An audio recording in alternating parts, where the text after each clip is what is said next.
Welcome to kitty channel. ఈరోజు చినకాయలు వంటలు చేస్తున్నారు. పల్లి టిక్కీ కూడా అంటారు వీటిని. ఈ కప్పుతో 1.5 కప్పు తీసుకున్నాను. ఇలా మాడిపోకుండా వేయించుకోవాలి.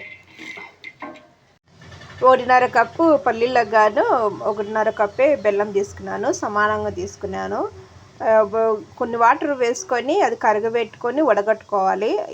ఎందుకంటే రాళ్ళు ఇసుక అదంతా ఉంటుంది కాబట్టి వడగట్టుకొని వేసుకున్నాను. ఇది ఇలా ముద్ర పాకం వచ్చేంత వరకు వేసుకోవాలి. పాకం వచ్చింది లేదో తెలుసుకోవాలంటే ఒక గిన్నెలో కొన్ని నీళ్ళు పోసి పెట్టుకోవాలి. ఇలా వేసుకున్నాక దీన్ని ఇలా ముద్ద చేసుకోవాలి. ఇదిగోండి, ఇలా చేసుకుంటే ముద్ద రావాలా. ఇది ముద్ద వచ్చింది.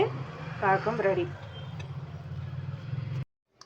గ్యాస్ ఆఫ్ చేసుకోవాలి. ఇది కొంచెం గోరువెచ్చగా ఉన్నప్పుడు వేయించుకున్న పల్లీలో ఇందులో వేసుకోవాలి. వేడిగా ఉన్నప్పుడు వేసుకుంటే అవి మెత్తగా అవుతాయి.